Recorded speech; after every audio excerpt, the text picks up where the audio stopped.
Good afternoon, everybody. We're presenting today on how we restructured our ESL program with a focus on job and career readiness from the Whittier Union Adult School. My name is Juan Azaldo, and I'm the assistant principal. And good afternoon. My name is Lorraine Hammonds. I'm the ESL department chair and ATOSA. And we want to give you an idea, just so you have some context of what our school is about. We have about 1,800 unduplicated students. We have about 45 teachers. This is our whole adult school, right? Not just ESL. 18 staff, a couple of counselors, and those counselors have played a pivotal role as they've come on in the last 4 years, but specifically geared to adult school. We used to share them before. Now they're just with adult school. 2 administrators, and we're located in Whittier, about 18 miles from downtown LA, Southeast. In ESL, we have about 500 students, and 85 of them come daily. That number is important to us later. Those are 85 students with perfect attendance. And we also have 14 teachers, 7 morning classes, 8 evening classes. Those numbers, by the way, used to be our pre-pandemic numbers. Those are now our numbers currently. So we're back up to where we used to be. CTE, we have about 460 students, 10 teachers, 10 in the morning, 9 in the evening. This was our problem, and this is why the main reason we're presenting here today. Hopefully you guys don't have to go through the same struggles that we did, because we struggled for years to gain momentum in IET and our IELCE programs. Our programs geared towards job readiness and employment, workforce training, etc.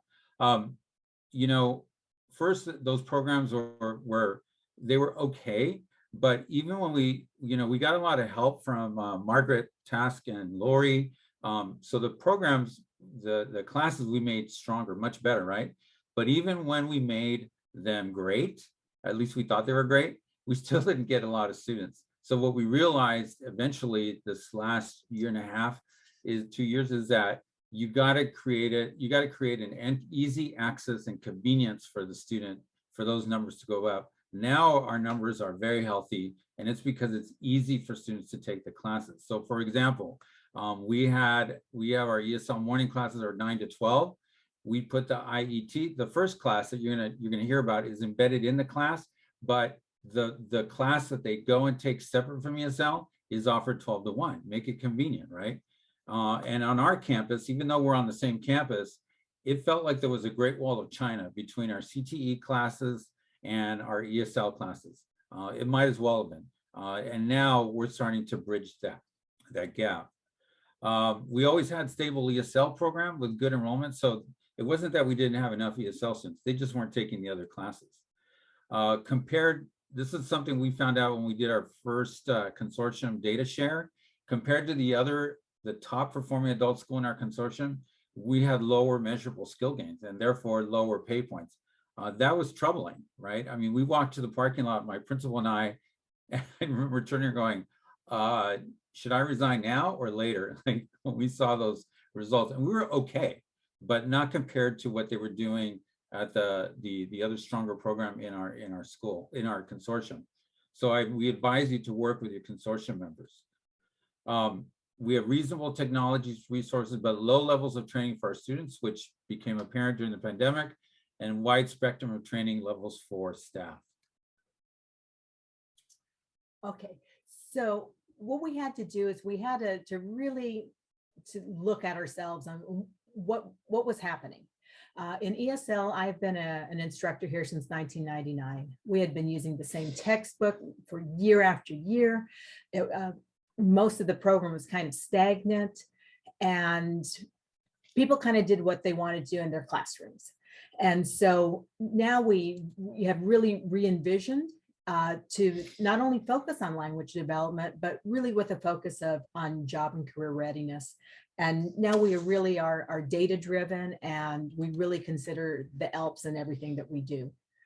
So during the pandemic, like everyone, we went to Zoom, but our classes were only 90 minutes in length because that's about as long as you could realistically have a class. So that enabled a period of time afterwards that we could offer the Google Workspace classes. And we knew that there was a need. Our students were having trouble not only on Zoom, but accessing healthcare. So it was overwhelmingly appreciated by our ESL students. So we were one of the districts to go back early to in-person learning.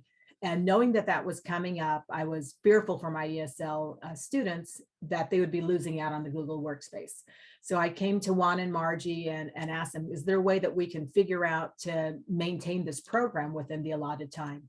So what we came up with is a schedule that the CTE teacher is embedded twice a week, 2 30-minute periods into the ESL classroom. So the CTE travels to each of our classes. Both teachers are there. Both teachers are helping the students learn the Google Workspace content. So it's a co-teach model. It really is a co-teach model. And when we rolled out this new schedule to the CTE department chair, she herself decided that she would like to take this new task on and teach it herself. And so she teaches the morning, and then the evening teacher has continued on teaching for us. One of the other things that we found is that we were able during the pandemic to call back some students who weren't attending because maybe they had small children at home. And so we actually gained some students back in our enrollment. Now we offer all of our classes as hybrid. Our students are free to attend in person or via Zoom. Some students, because of the work schedule, come in some days in person, some days online. And we looked at how the students were receiving the information. So we had to up our game, especially in our camera and audio systems. We now have the L360 deployed in each of the classrooms. It's very immersive. It's called 360 because the student can see all the way around the classroom, so that if they are online, they can feel a part of the class. So initially, when we went back last year, we were focused mostly on our students in front of us and to a limited amount of students online. We have evolved so that we are able to include our online students in discussions and participations in class. And so it's really strengthened actually the learning for the in-person learners. We also have Pilot X's that allows for a teacher mobility. And we have an airtime system so that teachers like myself traveling into classes can seamlessly access our presentation systems within the classrooms. One of my takeaways was, leaders need to lead. And so all of our adult school classes now offer Remind, which is a messaging system that allows one text message from the teacher to go to all of the students in his or her classroom. We are a Google district, and so all ESL classes utilize Google Classroom as our LMS. Information I share throughout the department and with the front office. It's shared through a shared drive so that there's total transparency. Everybody can find what they need. And I also developed a departmental pacing guide, so everybody knew when post-tests were coming up, where they should be in the core texts. And we do have monthly department meetings, and on an ongoing basis, I ask our staff members to share something that I've seen in the classroom that I think that could be of interest to the rest of the staff. We also utilize embedded support, so that although our classes are listed in the schedule, for example, the morning 9 to 12, direct instruction stops at about 11:30. And this provides the classroom teacher with time to reteach concepts that perhaps were missed, concepts that maybe a student is struggling with.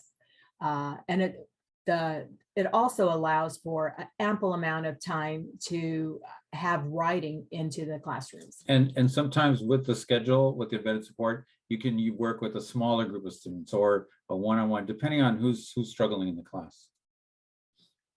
So one thing that I had heard early on as I came into being the department chair is that there wasn't enough writing going on.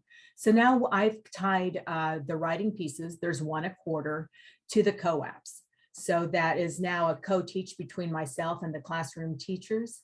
And we are really getting some great writing out of the students on a consistent basis and to different genres. I taught expository in quarter one, and now we're doing persuasive quarter two. So we have a couple of questions, Dana. I think let's hold off on the questions for just another 2 slides, and we'll get to the questions. We have a slide that says questions. Okay, one of the things in the past, the students hated EL Civics, the teachers hated EL Civics. We had borrowed or procured co-ops from other agencies. We had never created our own, and the students were bored.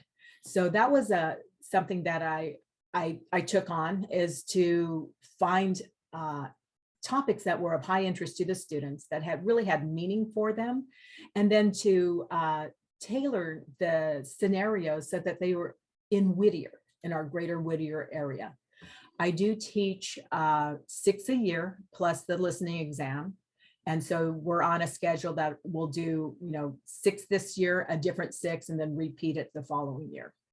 And just to be clear too, we didn't just go there immediately. It took us some time to get there. So I want to make sure everybody on this call realizes this is a process of evolution that's taken us to get there, right?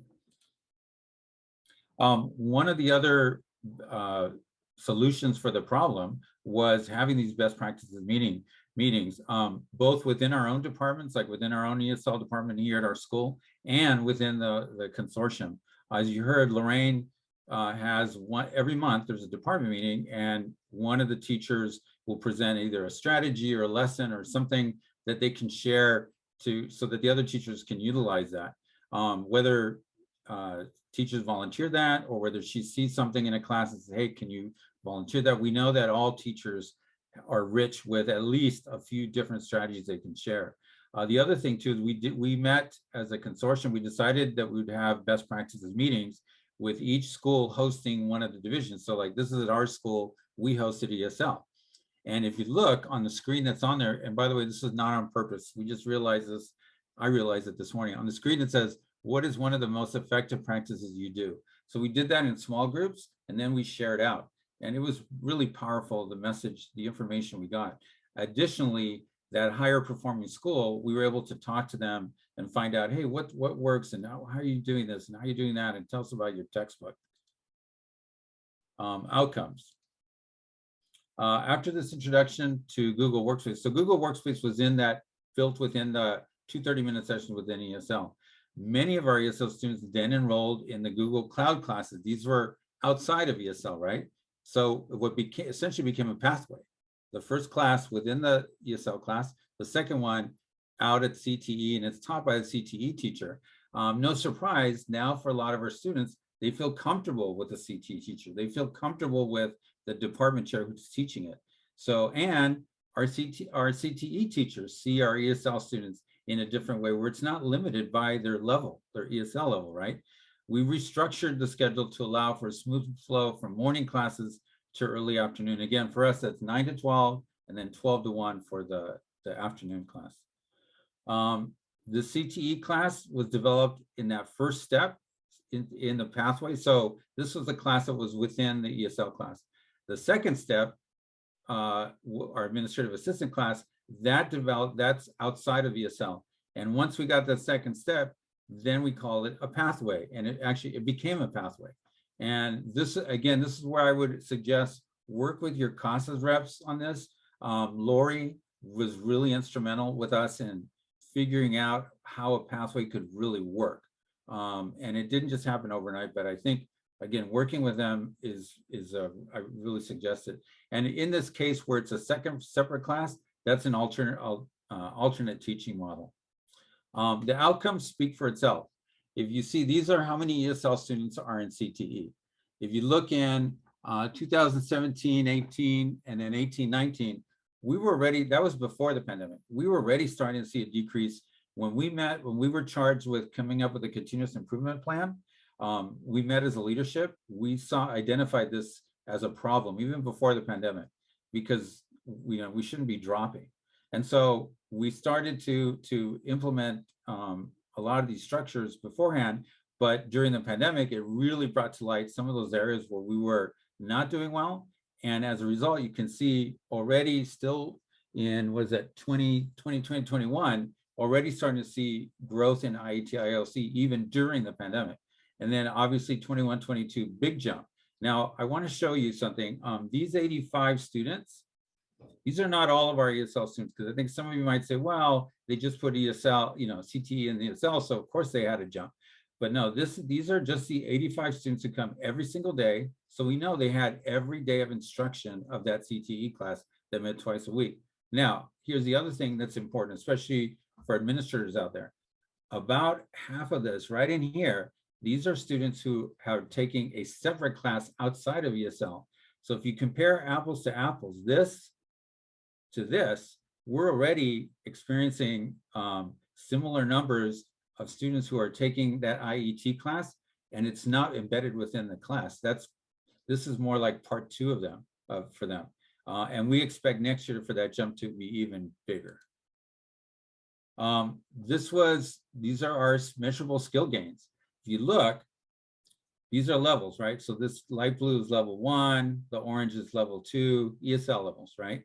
Low beginning, high beginning, etc. If you look, some of the levels like the light blue, the low beginning, we did okay in year to year. This is 1 year, next year, next year, next year. But some of the areas like advanced, intermediate low, intermediate high, they're somewhat random and they're not consistent. But if you look here in 21, 22, instead of these pockets of excellence, it's really becoming more a program of excellence, right?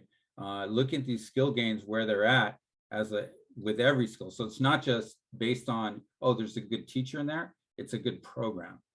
And obviously these turn into pay points. Overall, our greatest outcome was eliminating the barrier between ESL and CTE. And instead of waiting and hoping, which is what we used to do for ESL students to take CTE, we brought CTE to them. Our ESL enrollment is almost back up to pre-pandemic levels, and there's a realization that our potential students are already sitting in our ESL classes. Now, we're going to take questions here. I'll tell you, this was the meat of our presentation. There's 2 more problems we're going to bring up, but they're very short. So we're pretty much like 2/3 of the way through. We can take any questions here if people have.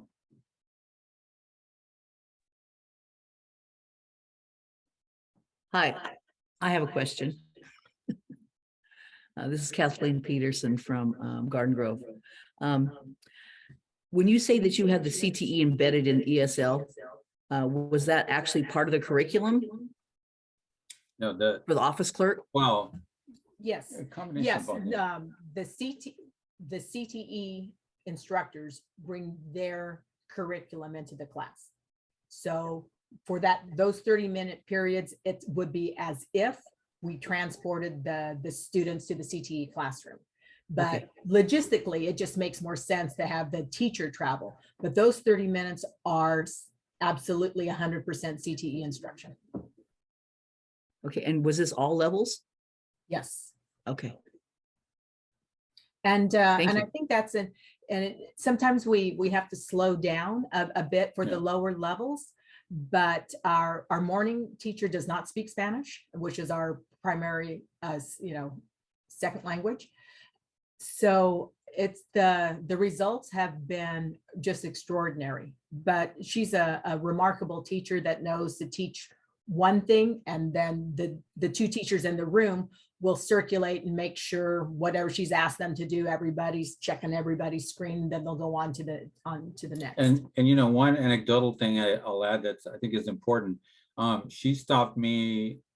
This is the CTE teacher, the department chair. She stopped me about a month ago and said, Juan, I wasn't sure how this was going to work out, but I got to tell you, my favorite classes now are when I'm in the ESL classes with those students. So that's, she's always been a great teacher, but I think recognizing as a department that, and if the chair recognizes, the department's going to recognize, right, that that we're not limited by necessarily or strictly by their language level. And I just want to comment, if you don't mind, Juan, just to say that, Please do. in the past, we have discouraged, in a sense, or the funds were not able to be used for agencies that were just teaching technology skills to ESL students without on their own. But in this case, Whittier has done that with the aim of then helping these students continue in other CTE classes. So in this situation, it works beautifully because they're involving all the ESL students, but then encouraging them and making pathways for them to move on in technology. And I really just also love that chart about the skill gains, because we can see that when we teach what students want to learn, they're more apt to persist, and they're apt to learn the language necessary because they want to do the thing they're learning, and their scores are going to go up because of that. So kudos to you guys. Any other questions, or should we go on? Okay, we're going to go to the next section. Again, this last section is pretty short. Juan, just to say, there's a couple questions in the chat. Sure. So one was, how do you recruit students for your class? I think you mentioned it, but why don't you reiterate that? I think, well, a couple of things we do. The biggest recruiter is the CTE teacher that's coming to the class, for sure. I mean, they know her, they call her Miss Pam, they want to take her class. So that's number one. We also have, before we were doing this, when we were recruiting for another class, we had our counselors come and talk to them the second week of class, and that made a big difference for us as well. And then Lorraine sees every single student at some point, right, as the TOSA, and she talks to them as well. But I would say for the program we just talked about, it's been the number one recruiter is the CTE teacher. And just that effective barrier coming down. I mean, the students are confident. There's a bit of a break. We have like a little lunch area. They'll have their lunch and they'll go over to CTE. And I can tell you that Pam really sees our students, the ESL students, in a much different light. And it's just, it has really helped to bring some sense of unity and camaraderie throughout the adult school campus. And it certainly has helped our CTE department with enrollment numbers. And so there was a question about which co-op you use. It says, so your IET class for the CTE class of office clerk, administrative assistant, what co-op do you use? I'm using this here, online communication. So is that maybe 47 or 48 or 48.1? Uh-huh. And then something I didn't mention before is with all of our co-ops, we do align them to the ELPs.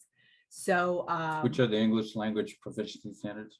So yes, so that we can then see the gaps that the teachers need to teach. So that's the one that we're using this year. We'll also be doing business communication in the semester 2. And business communication is 52.2. Great, thank you. I think most of the other questions have been answered. So why don't you go ahead? Okay, and we'll have 2 more spots to stop for questions as well. Okay, so our second problem, we wanted to offer an entry-level health course that didn't require a high school diploma or right to work documentation. But we couldn't find an RN to teach the course, right? So solution, we consulted with that high performing school in our consortium, and they told us, hey, if you're going to teach a personal care course, you can use an LVN. So we went and hired an LVN from our own campus. In fact, she teaches here during the day, and now she teaches 2 nights a week, and she teaches a personal care aid class. The other thing another solution thing that helped us was 3 of our staff, and includes Lorraine here, so our ESL department chair, our HSE high school equivalency department chair, and our high school diploma chair. They went to participate in the CalPro curriculum alignment course, And part of that process was they developed, as part of the process, they developed a single set of learning objectives for this class, which became the personal aid class. Now, that's not necessarily the most valuable part of that. The most valuable part is they were talking every day and talking about how can we get more ESL students into HSE and HSD, which is another one of our continuous improvement goals, right? Another part of our, Okay, so initially it was taught via Zoom, the content 2 evenings a week. And then we did labs on Saturday. I actually, this first go around, I co-taught with Leslie. Now the class is offered for intermediate low students and above, and it is taught 2 nights a week for 2.5-hour sessions. So now both the content lecturing and what the students need to display for her to pass is all done together.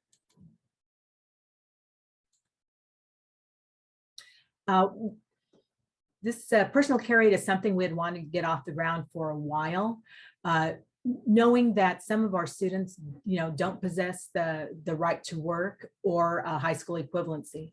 So we wanted to offer a class because some of them were actually working employed as a care aid, but to offer a program that they could really be trained by a nurse and hone their skills. So this is gives them a mechanism to be able to be employed while still sorting out their right to work status.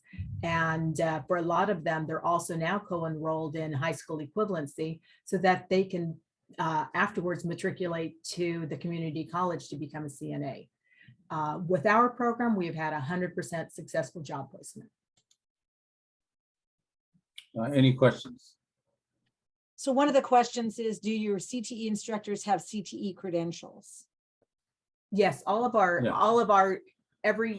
every teacher at Whittier Union possesses the correct credential to teach what they're assigned to teach. Now, I will tell you when we first approached our LVN, she did not have it. So she had to go, get the basic and then get cleared. It was a process, but we got there. It took us about 1.5 years to get there. And did you encourage her in any way? I mean, I've heard that some people don't want to take the time or spend the money to do that. How did you make that happen? We told her if she wanted to work for us, that's what she needed to do. Okay. And we're fortunate that Lake Oak Downey is pretty close. And that's how she obtained her credential, is through Lake Oak. I really like that you allowed the stepping stone of the personal care aid on the road to a different, perhaps career in the future while students are getting those things sorted out, and that you encourage high school equivalency enrollment. I think some programs say, oh, you don't have your high school equivalency, so we won't take you into the program, but offering that first step while it's happening really supports the student in moving ahead. Absolutely. And I think that definitely was happening at other places, because we had some students come here and say, hey, I can do this here. The other thing too is one of our consortium members has a great CNA program. And so they're here in our area. So it's easy to refer them there. But it works really well. And now, one of our other, so for us, with 3 areas in our continuous improvement plan that we looked at, it was ESL, more ESL students into CTE, more ESL into HSC, HSD that we're talking about, and more high school diploma graduates. Any other questions on this part? Yes. This is Dominica. Are you giving those students, those ESL students, certificates, for completing or being part of the CTE courses? I believe so. I would have to circle back to you, but I believe they receive something. And to be clear, a personal care aid works well in today's society, because most of them are employed directly by a family, which means they're taking care of oftentimes an elderly person. A CNA is not absolutely prohibited to administer medication. So actually this certificate, because it doesn't require a license, is actually allows for a lot of flexibility for the practitioner and for the family that they're working with. And yet they do get a certificate. And as far as the other CT class we talked about, when they take the CT class outside of ESL, they also get a certificate there. Thank you. And how many hours are those courses? Personal carried is how many hours a week? 5? It's 5 hours a week Yeah. times. 10 weeks. So Yeah. it's a 50-hour course. Thank you. Okay, we're gonna finish the last one here.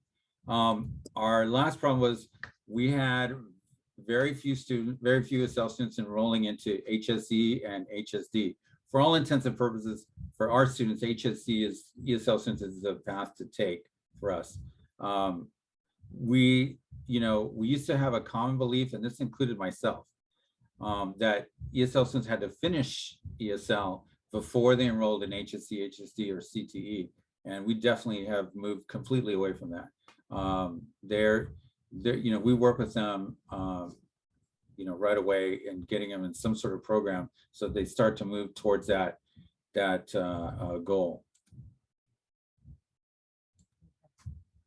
So students are now encouraged to enroll in HSE right away. We have some of our students who are new enrollees in our beginning classes, and we know that they just finished baccalaureate in their home countries.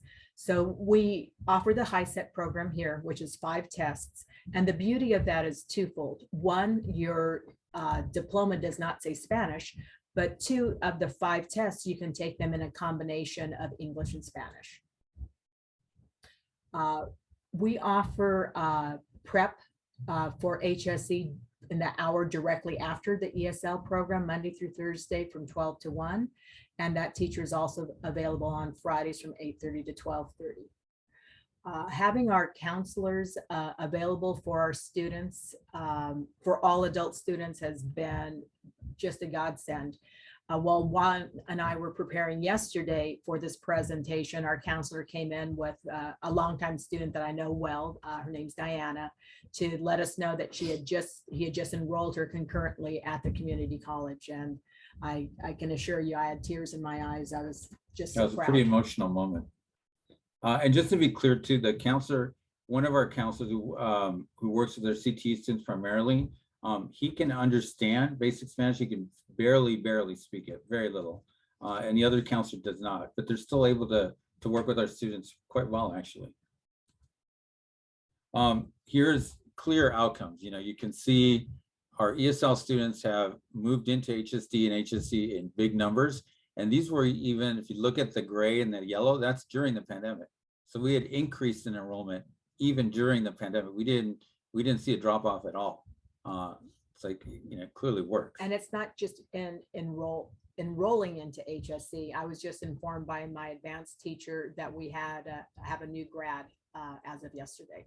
So he finished the 5th test and passed the 5th test of the series. And so will now be leaving us for the community college in January. And that's our entire presentation. Yeah, I love this quote. It's from The Field of Dreams. If you build it, they will come.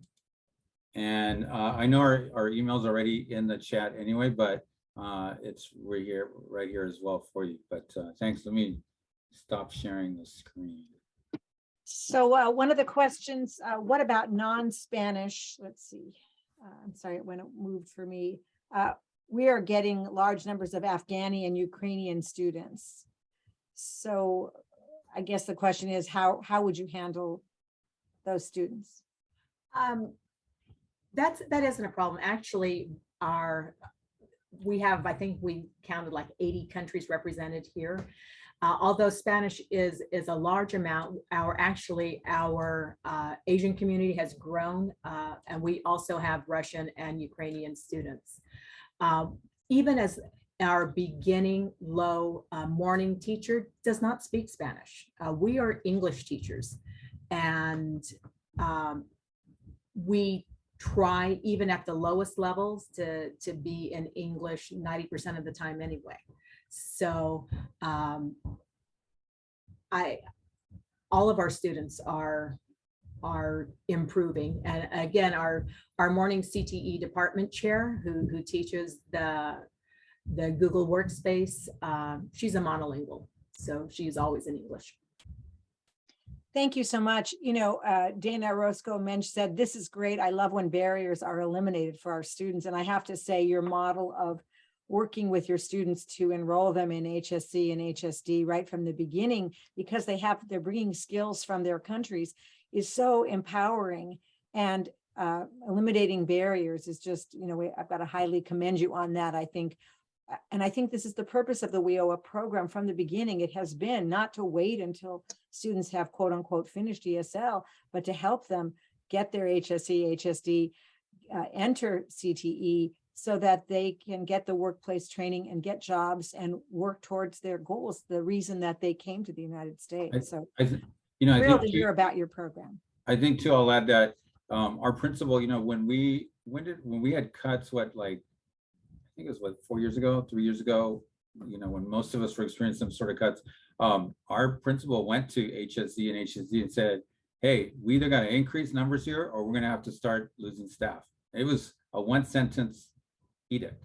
And so, but it was 2 sentences. The second sentence was, we're going to help you by providing ESL students, but you're going to need to find ways to move them through. And they can't just be in the program in language. They have to be making progress.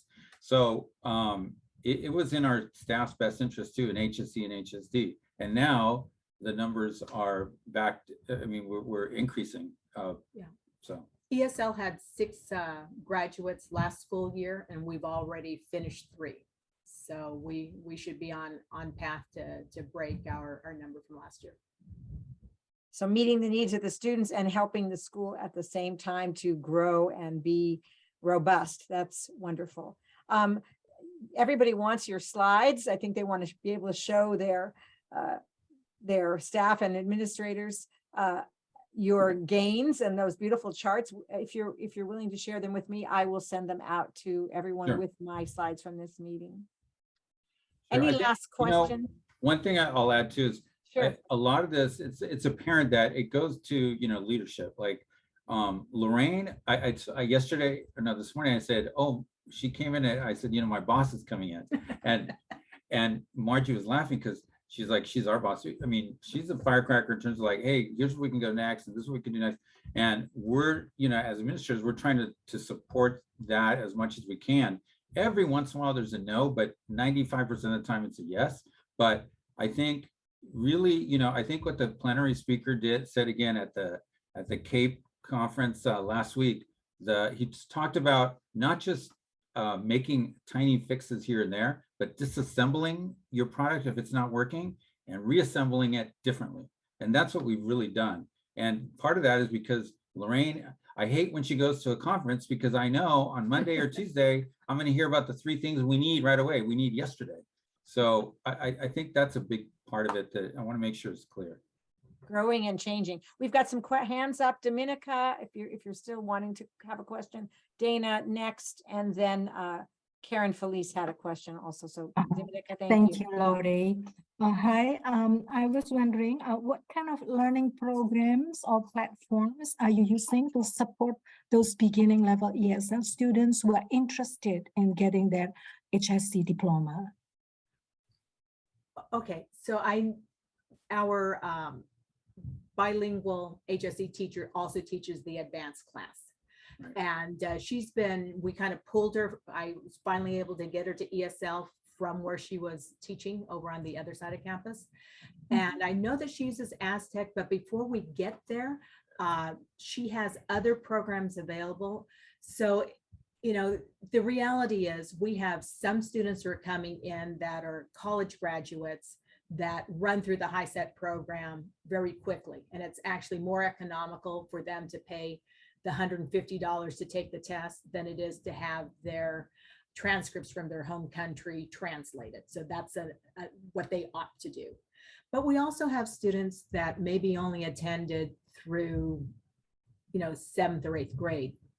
And they need a lot of coaching. They're still, and then even in when we have this programs that are translatable, they still need a lot of practice time to be able to work through the practice scenarios to get to the point that they can test. We also have IELCE in those pro classes, and also there's another program I'm not thinking of, but to be clear, the HSE, the advanced ESL teacher, she teaches 9 to 12, the advanced class, and then 12 to 1, she has HSE for Spanish, right?